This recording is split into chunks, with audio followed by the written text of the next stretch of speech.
Thank you so much for the discussion this morning. We are in faculty collaboration with eLearning, enhancing learning through innovation. We have 3 team members that are going to present here this morning. We have Steve Hundersmarck, faculty in the School of Criminal Justice, Karyn Kiio, who is an assistant professor for sport entertainment and hospitality management, and Dan Campbell, instructional designer and technologist, part of our eLearning team. If you need anything during the session, just let me know. Otherwise, we'll get it rolling, Dan. Thanks, Janelle. Yep. We do have several people in the room and several joining us online. Are you hearing us okay there? Yes, I can hear you great.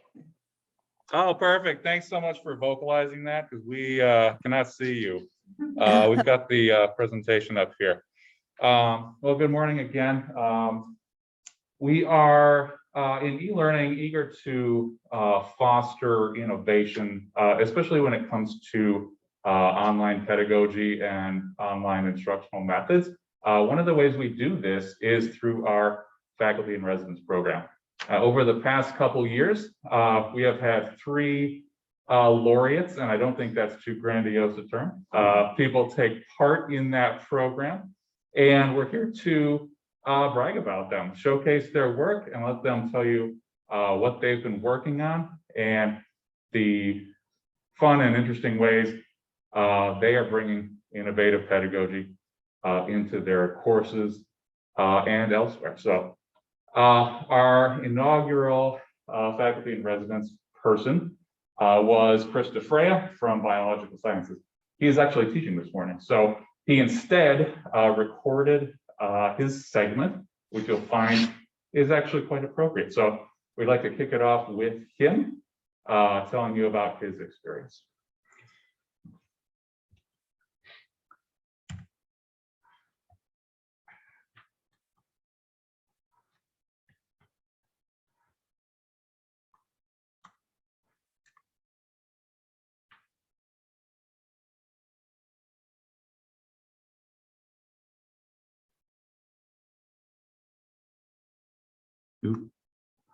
My apologies. I just want to make sure the folks on Zoom can hear that. Yeah, it might be a case of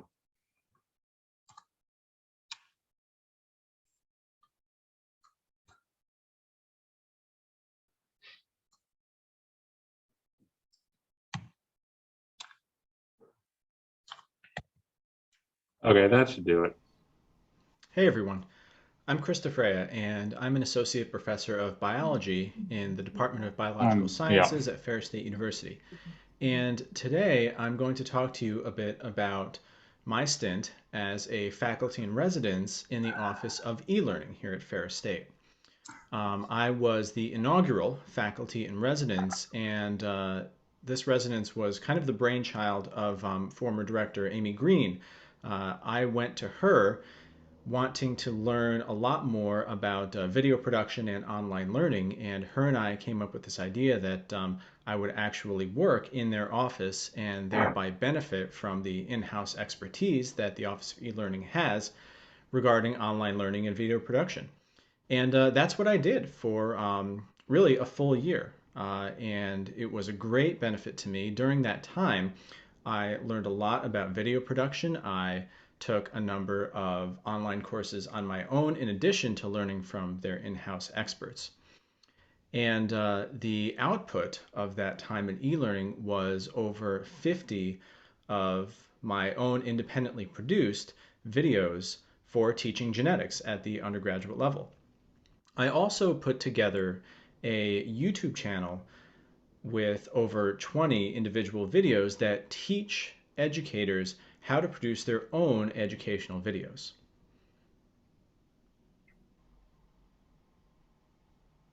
Here's an example of one of the videos I made. This one is on sexual reproduction in flowering plants. And I'm a big fan of having students draw what is in my videos. I'm a big fan of drawing to learn. And there's research that backs this up as well, particularly in the sciences. So in this video, I've drawn a basic diagram of a flower, labeled the parts, and students would do likewise. I then proceed to go through the development of the pollen grain in the anthers. And on the other side of the page, I then talk about the production of the ovules, the female gametophyte in the flowers as well. In another video, this one on the topic of cancer development, I talk about how a single cell can develop into a tumor through the accumulation of mutations. So if we just click through this video, we can see here it picks up its first mutation, and another cell division leads to further mutations.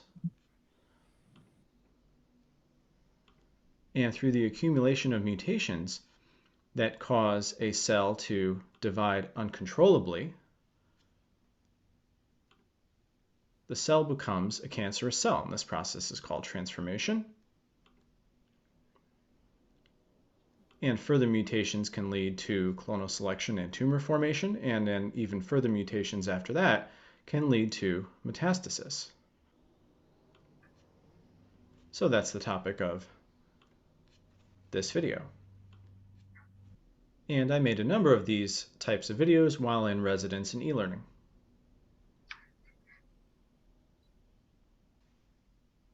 I also had a number of students that wanted to learn video production because they were going to be biology teachers.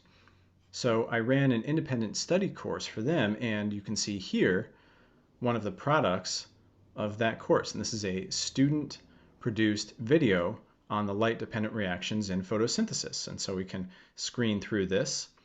And this particular student is quite artistically gifted. And we can see how they use the very visually striking aspects of the screencasting program that we were using. It was Explain Everything, by the way, to demonstrate the light-dependent reactions of photosynthesis. And as part of this independent study course, students also came up with assessments and activities to go along with these videos. So really, they were essentially producing a complete online learning module, in this case about photosynthesis. And these videos are also posted on Canvas Commons, so other teachers can use them as well. Lastly, I produced a YouTube channel called Teach with Video, video production for teachers and professors. And there are a number of how-to videos on this website, on this YouTube channel, to teach educators to do just that, to make their own educational videos. Here's the introduction video. And here are 3 collections of videos for making 3 different types of teaching videos. One I call a pencil and paper video, one I call a basic screencast, and one I call an advanced screencast, which requires some video and audio editing. The idea here is to meet educators where they are and give them 3 different options in terms of the types of videos they can make, depending on how much time and resources they have available. And the YouTube channel is doing pretty well. It has over 600 views this year alone, and a few dozen subscribers. I've also worked with faculty and other educators on an individual basis, consulting on videos that they've already made and helping them improve their video production process. And lastly, I've given some seminars at Ferris and elsewhere on some of the topics I cover on my YouTube channel. So there you have it. That's a brief summary of what I got up to during my time as a faculty in residence in the Office of eLearning. And in the rest of this presentation, you'll hear about what the other faculty got up to during their time there. As for me, I really enjoyed working there. I learned a ton, both about video production and online learning, and in learning in general. It really broadened my horizons as a teacher. I also would like to thank eLearning for hosting me and also acknowledge support from the former Dean of the College of Arts and Sciences, Dean Hake, as well as from Dean Reifert. So thanks very much. Appreciate your attention. You just keep it on that, since I'll be switching back and forth. Absolutely. Make you just see the presentation. You'll miss me in my mask. Uh, That was the Chrome, the Google. oh, right. Thank you. Yeah. Okay. Do you need a, our thanks to Chris for that, recording that. If you have any questions that you want to pass along to him in particular, definitely feel free to reach out. He loves talking about his YouTube channel and consulting with folks on video creation. It's a really phenomenal product. If you want to search YouTube for Teach with Video, it's very easy to find, very high quality. So our thanks to Chris again. And at this point, I'd like to hand it over to Steve. Thank you. Thank you. I would also like to thank eLearning and Chris as well. I've talked to him extensively about his project, and very approachable, really good stuff.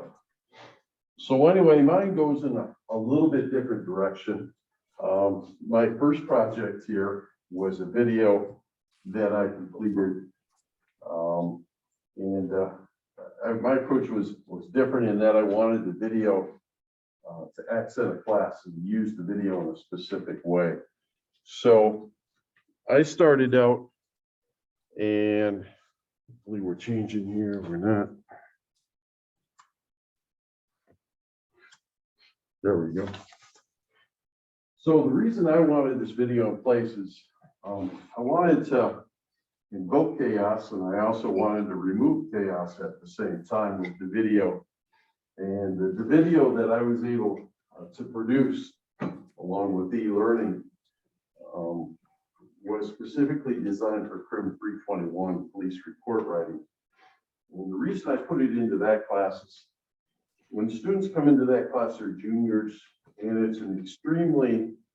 it's more difficult to write reports than what they've been writing before. And the reason why it's so difficult is because that you realize that they have to take information from multiple sources, sources that might disagree, and they have to bring that together and make a report out of it. They have to, what we call, make sense out of chaos.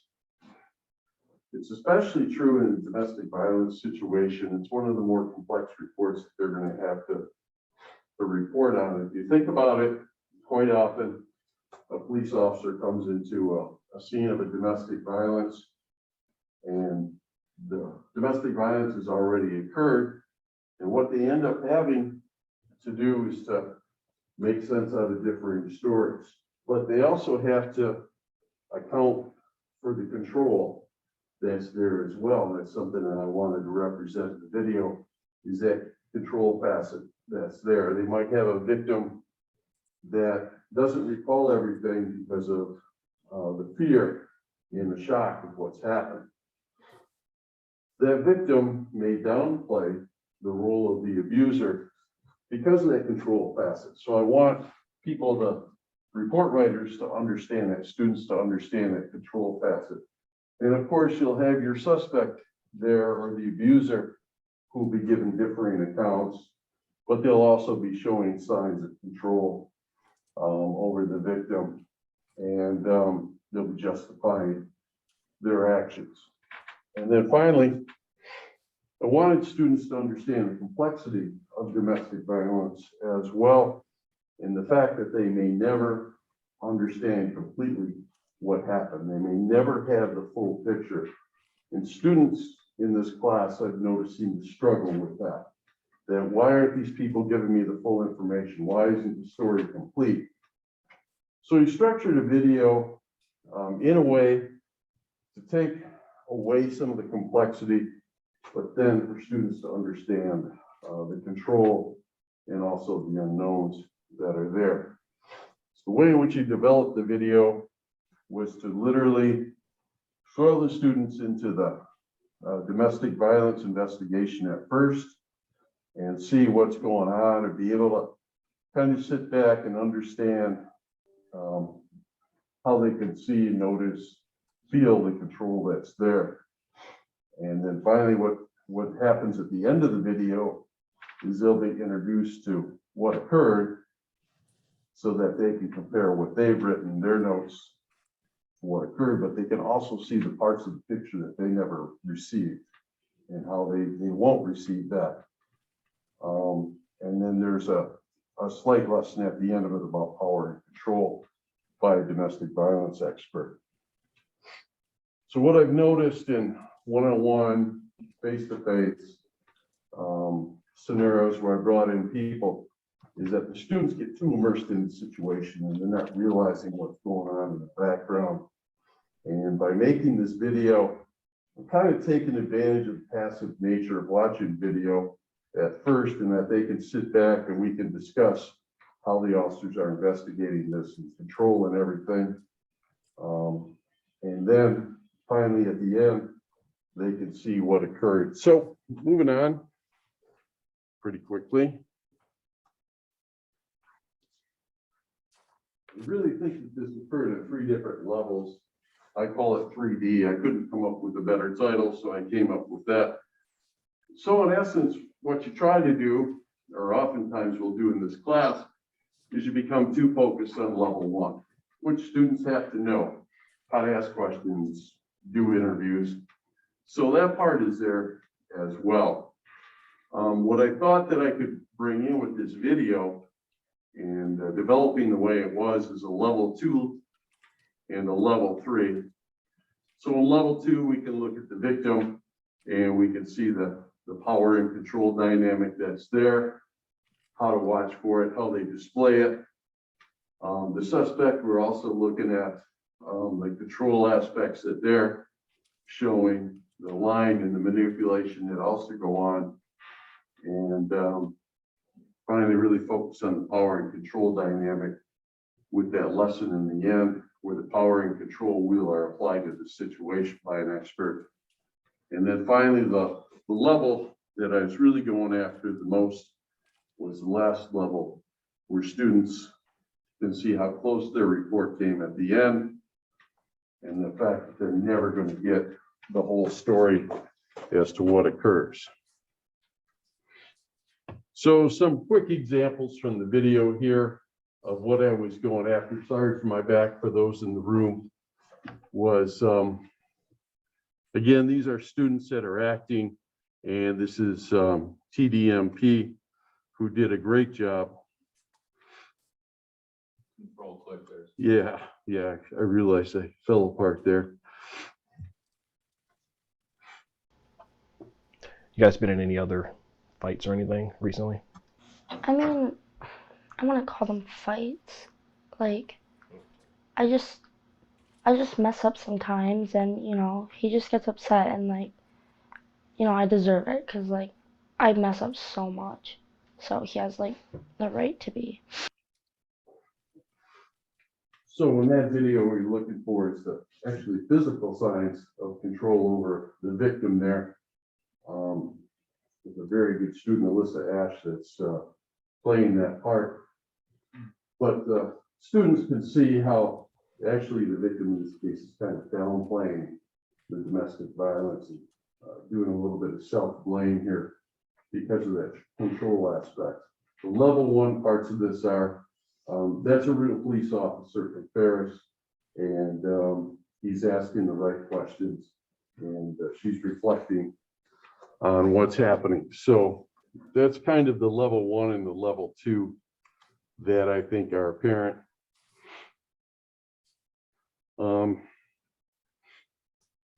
Just can't seem to get that control thing down.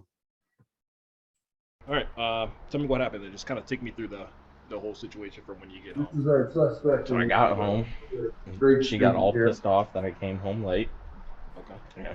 She started going off how she made me a dinner and that she threw it away when it's my fucking food because I pay for all the food here. She doesn't have a job. She doesn't work. Okay. So then after that, she got all mad. She was trying to shove me. And I just defended myself. I pushed her back off me.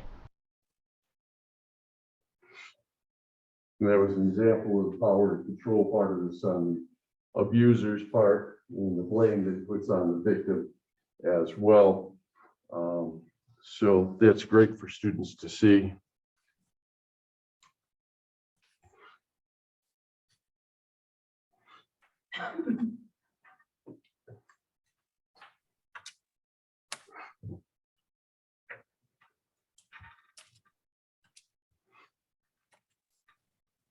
That was a bad move. Interviewing the victim video 7. Arrow in the top corner. Top left? Yeah, the one below that, yes. Okay, thanks. I'm just going to go to the last video here in the interest of time.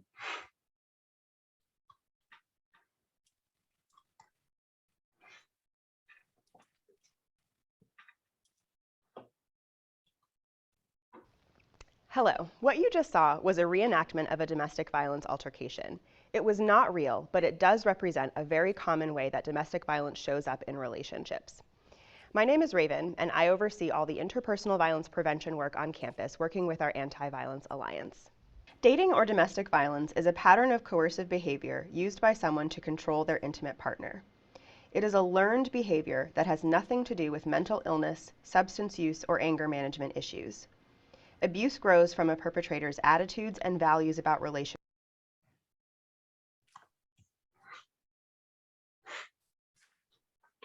So I didn't play the domestic violence part of this, but obviously students would come in, they would watch the video, we'd break it into different sections.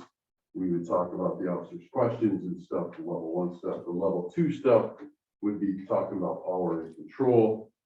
They would write their report based on that information that they saw. Then the next time we would bring in the domestic violence situation itself so that the students could compare what they wrote and see the unknowns. I think one of the best parts of this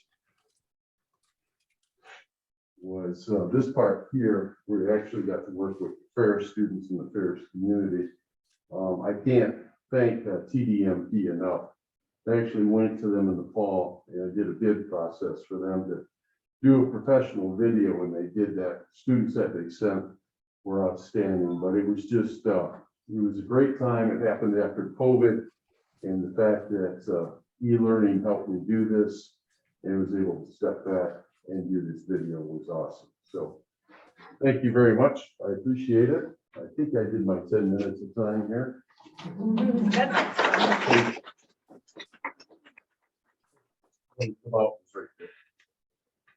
Thank you, Steve. Goodness, thanks very much. Finally, our most, well, sorry? Current, yes, ongoing, in fact, in process of most recent faculty and residence participant, Karyn Kiio from hospitality. And she'll do essentially the same thing. Tell you what she's working on. Thank you. If it's okay with you, I'm going to present without my mask because I have some oxygen challenges. Legitimately. Yes, thank you so much. Okay. So I'm currently the faculty in residence at the EIO, and it's been really awesome. I have resources. I've kind of been working a little bit more independently, and as I get toward the end of my project, that's when I will really need a large amount of coaching from Dan and Andrew. So our project is a pretty big one. So, and I'll talk about that today. So today I'm going to go over the portions of it that I think are important to understand. So first I'll talk about our AHLA partnership, because that's what this project was born out of. I'll talk about our bachelor's check sheet and how this worked into that, our major courses and how that's part of the project, continuity elements that we're focusing on between the major courses. Also, there's a side project with EIO that is a huge part of what I'm doing currently, and any questions that you may have.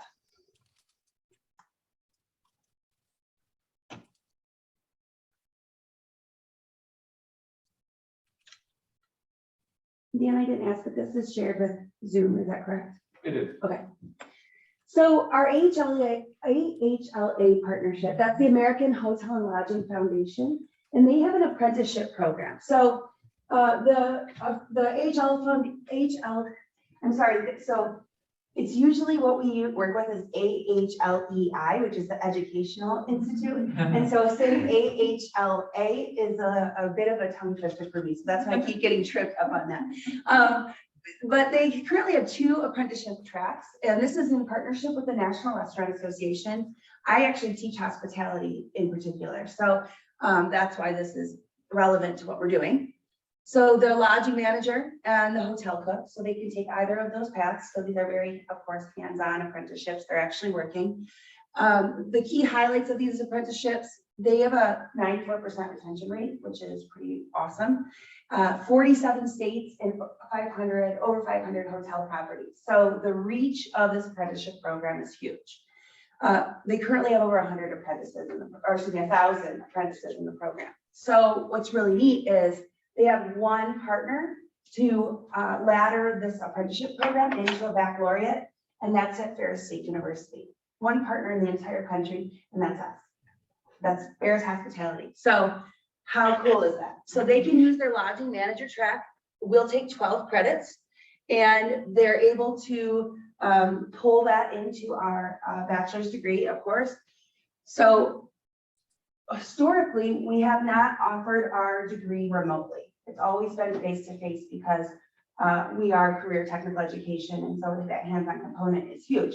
So if you notice here that I didn't say online, I said we have not been able to offer it remotely, and that's really important to us that we make that distinction, because we won't allow our degree to be fully online without a hands-on component, because that's who we are at Ferris.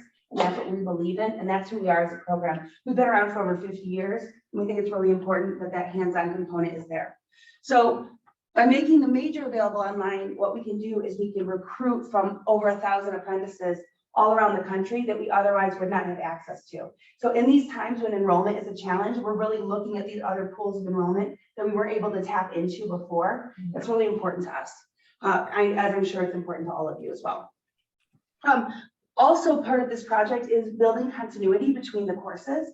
What we want to do is decrease that onboarding time for students. It can be really confusing about where to look in Canvas for things. And so by building up that continuity, we're able to, they can come into a class and know where to look for things and where to find the information that they need.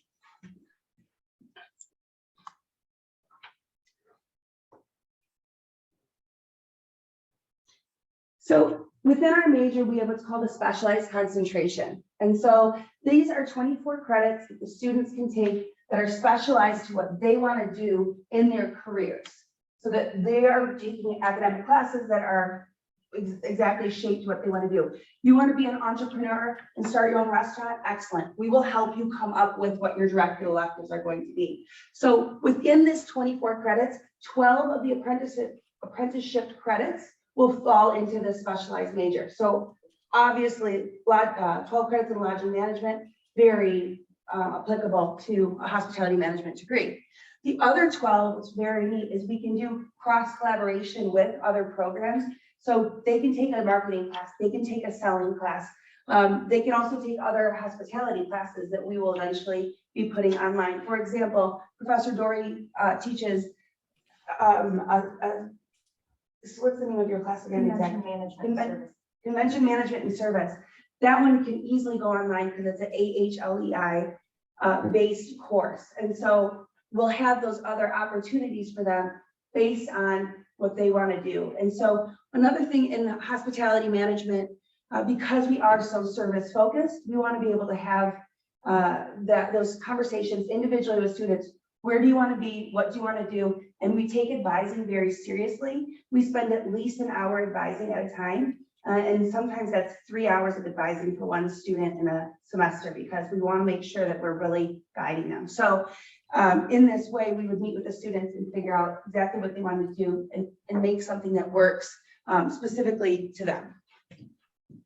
So in that vein, what we've decided is to take these 7 classes, and this is what I'm currently working on, is So this is the class that these two, this 215 and 300 are the ones that I'm very detailed working on because those are the ones that I myself teach. We have 3 people in our team. We have Professor Kathy Wolfer, Professor Amy Dory, who's our program director, and myself. We decided collectively as a team, we do program retreats. I'm sure some of you do that as well, where we'll take a whole day and we'll figure out who are we, what are we doing, what's the next project. And the faculty made this decision, this is faculty driven, that we want continuity between our classes. So no one's being forced to do this. It's something that we really all believe in.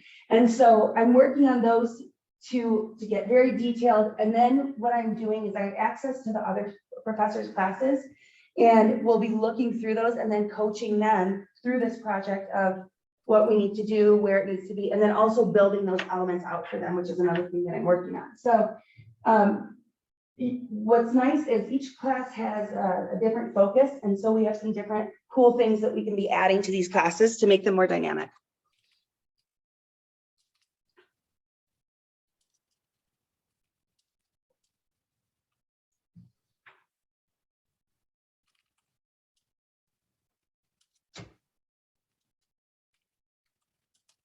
Okay, so for the layout, we want all of the classes to have the same settings. So the things that you see on the left for the menu, we want all of those to be the same.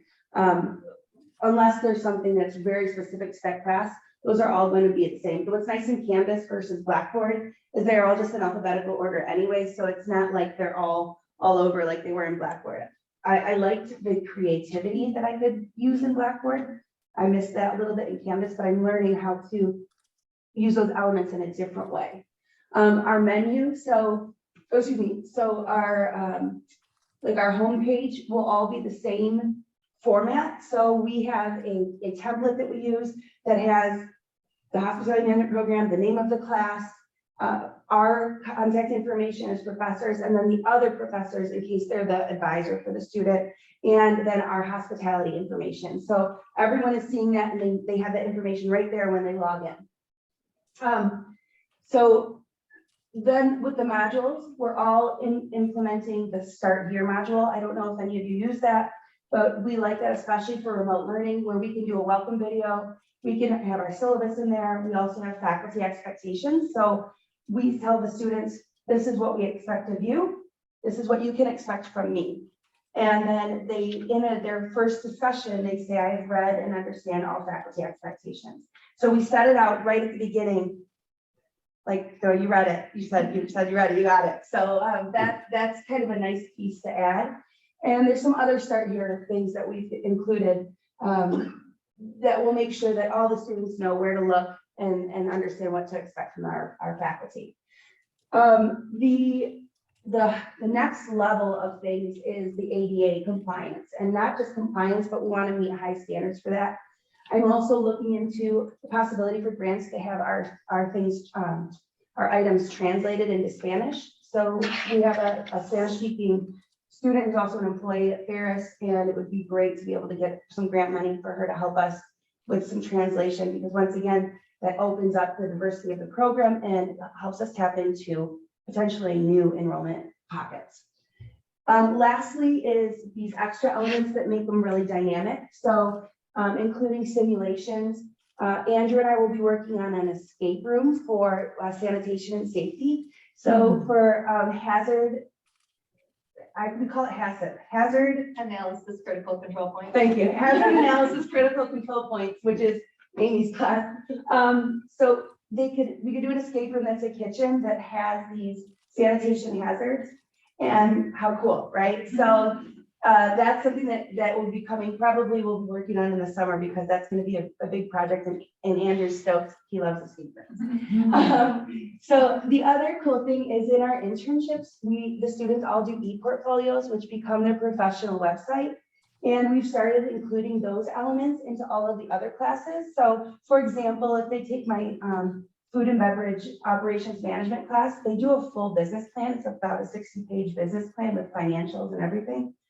Well, what we've done is now, instead of them turning that paper copy in, that's one of their like sub pages on their website, and they can pull it up. So on their resume, when they put their e-portfolio and they go through and meet the employer can click on that webpage and see all their internship information.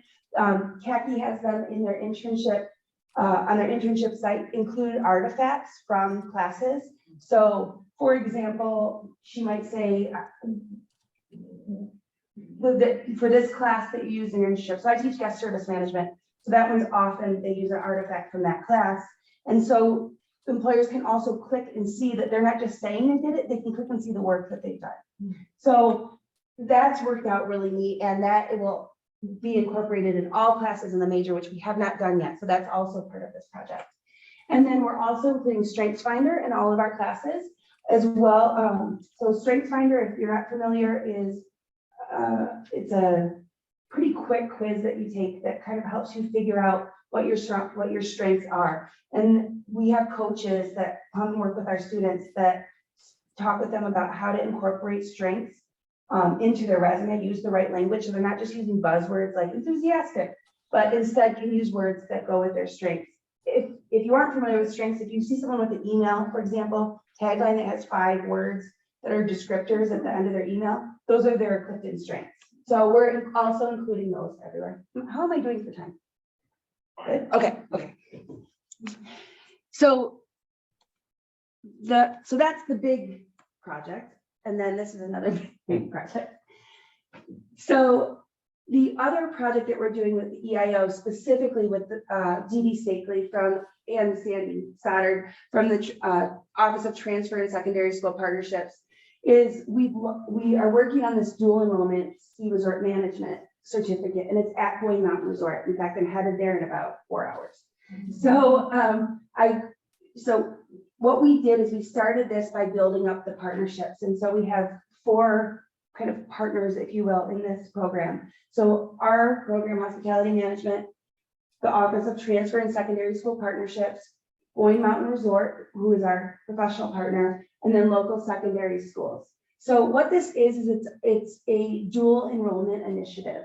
So we have taught ski recreation management at Boyne since 2016. What that class is it's a mixed delivery course. And so I have the online components where they do the online work. And then every Saturday for 8 weeks, we're at Boyne Mountain, and the students become ski and snowboard instructors as part of the class. So it's kind of like a mini internship too, because they get paid when they're ski and snowboard instructing. But then they also work with the Adventure Center, they'll ride with the groomers. They do a mountain ecosystem tour. They work with ski rental and ski repair. If they have their own skis or snowboards, they get to work on their own boards, like waxing and sharpening, which is pretty neat. So we've done that for a while, but we had this idea of what if we talk with local schools and make it a dual enrollment option? And so what we did is we expanded it. So the students can now get a 12 credit 4-class certificate in ski resort management by taking that class. The other class now is in the fall for 8 Saturdays. We're switching that up a little bit, by the way, how much I'm going to Boyne. They do guest service management. Now they're working in food and beverage in the mornings at Everett's, the restaurant there in the Grand Mountain Lodge. And then in the afternoons, they're working with housekeeping, maintenance, front desk, that type of thing. And so what we're doing right now is we're running the pilot. So this was the pilot year. So the 4 classes that they take are those 2 that I just mentioned, is along with Michigan history, because we wanted to taper it to be a Michigan degree. And then the other class is risk management, foundations of risk management and insurance, which they'll be taking after my class is done in 2 weeks.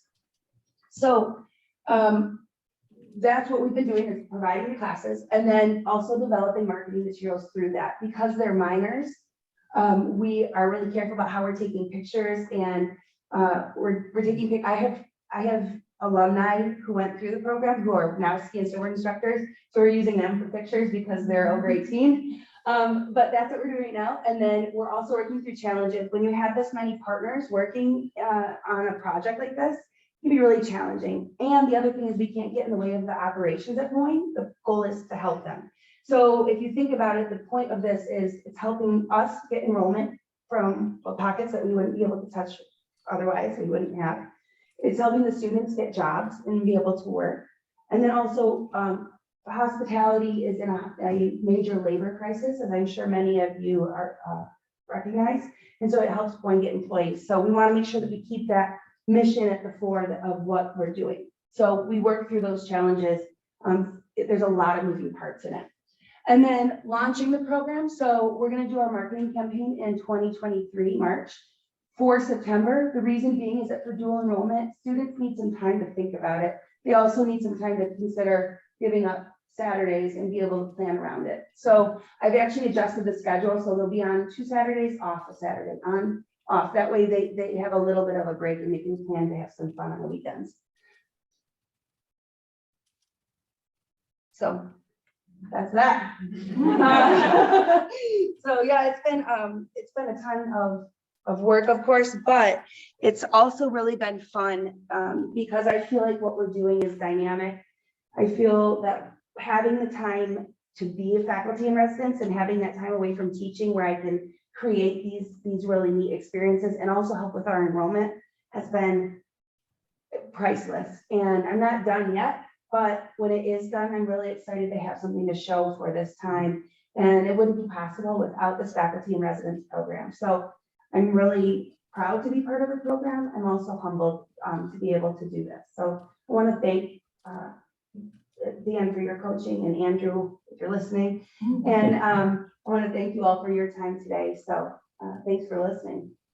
Thank you. Any questions? Okay. I got it. Were there any questions for Steve? I think we maybe failed to ask. I kind of pushed through it. Fair enough. Thank It you. was superb. No questions necessary, right? And thank you, Karen. Yeah, I'll be following up with Steve later. My questions are way too lengthy for the moment we're getting. Steve's like, oh no, what have I done? More just insight and steps. Okay.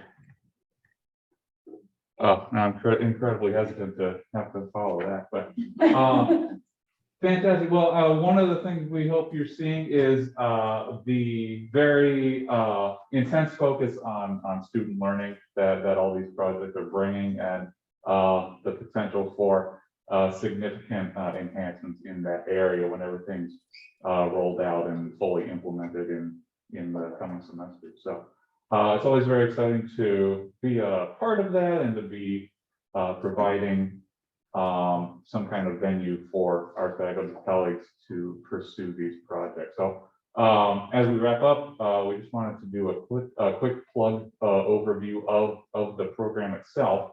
And this is that. So it is an opportunity for any faculty member to collaborate with eLearning on a project that is kind of your own brainchild. You know, if you've got something percolating, we'd love to have a conversation, really.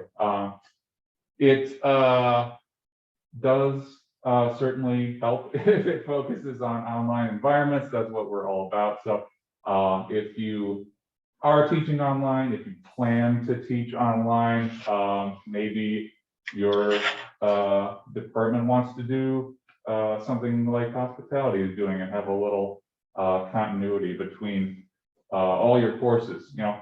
And getting off track, but Canvas is useful not only for online courses, but any course, I'm sure you know. So, you know, bringing continuity to things like that, moving courses or programs or majors online, modality shifts, that kind of thing, that can be a project. So pretty much anything you can dream up, we can help you refine it. So again, let's have a conversation. A few of our colleagues mentioned it is a release time situation. So anyone who might be in a place to do that, we provide the funding for that and space in our office if that's needed. Any resources, materials that might need to be purchased.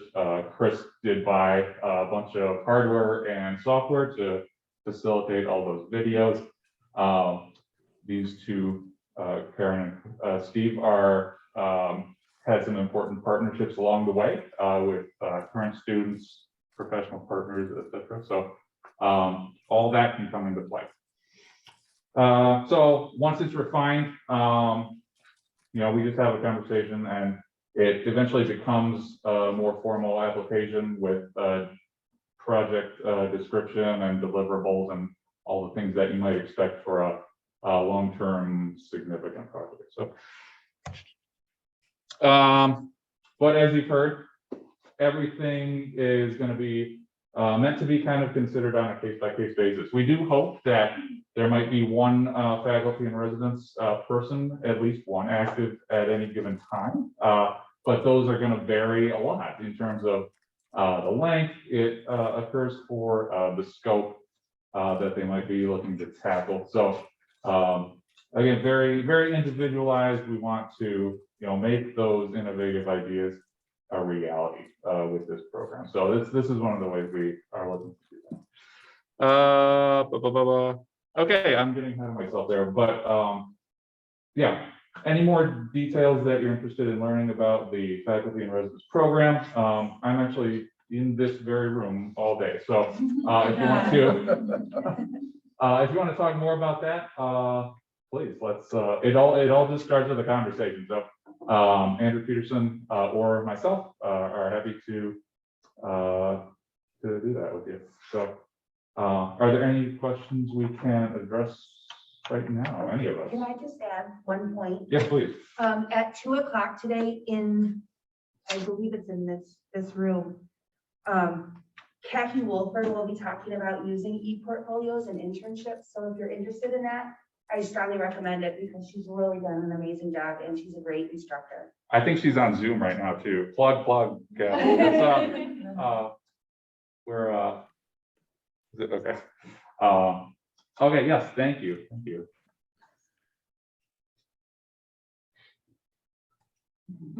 Thanks, Janelle.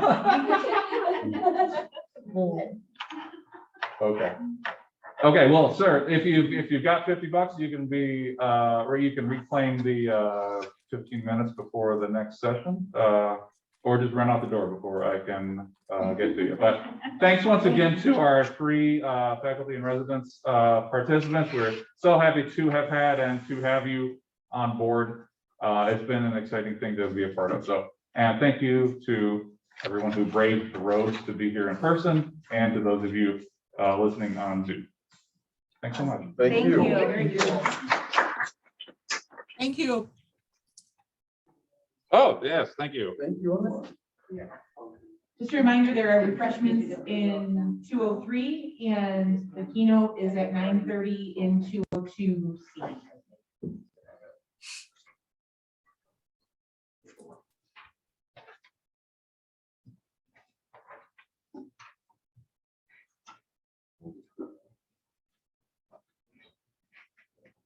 I'm sure I'm gonna. Is there anything I can do for you, Dan? You need anything? I don't think so, no. Thank you. Thank you, Karyn. Thank you. Good job. Awesome. Did you have anything up there? Nope. Okay. Oh, okay. Thank you. Yeah, so cool. Water that I need. I know. Yeah, I had to breathe in this mask. Something's in the car. This is like, I've never done a formal thing in a mask before like this, and that's not fun. When you suck in air, this is I saw when you had the timeline, and it was in March of 23, and I was like, smart lady, give yourself enough time. Are you stick around for the day? Or? Yeah, you know, it's a couple of.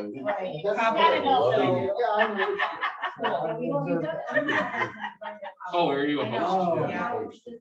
Okay, cool. And that's cool. I see what I said that. Yeah, right. Yeah, she's got everybody kind of moving around. So it's not the same room all day. Like Andrew and Matt and I are on tech support, and it's the same room all day. So you'll have a more interesting day than us. I looked up the contract. And this is what it can go up to. I don't know about seeing options. We only have 3. So. Oh, good. is this the FAA? Yeah. This is what I went over with Tracy. Oh, okay. So that's something, swear to God, I've never seen that. That document, It so, was an email. I had to search forever. oh my gosh, okay. So it's, you know, it could go for any amount of time up to 3 Right. semesters. Oh, okay, so I didn't realize there was an upper limit on it. Yeah. Okay, I bet they were thinking like a calendar year. Like spring, summer, fall, and that's how they got the 3 maybe? Thank you. Thank you. Karyn, are you sticking around today? I have a lot to do before I go away. I bet. You got a 6-hour drive too. Yeah, well, it's only 2, which is good. Well, 2.5 probably with the weather today. Yikes, The yeah. nice part is though, I get to still work, check on Yeah. students sometimes. So that's the cool That's part. That is. Well, drive And- safely. Yeah, thank you. I Goodness. will. It's, but thank you again. And really cool.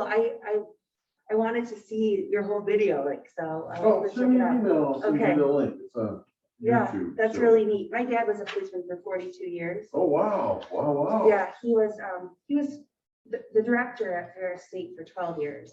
Okay. Marty Bledsoe. You must have been here before I came. Yeah, just he, before. I think, yeah, 2012, I recognize the I name, think, but or 13 is when he was Okay, done. I came at 13. Okay, yeah, cool. Nice. Well, thank you again. Nice to Great meet you. job. Thank you. You too. Congratulations. Thank you. So are we all set? oh yeah, Okay, yeah, absolutely. so once Boyne is done, then you'll be, like, that's when I can start. being- I'm just You like, have a breather? oh my God. yeah, I took students to X Games in Aspen for a week. And we work like 16-hour days.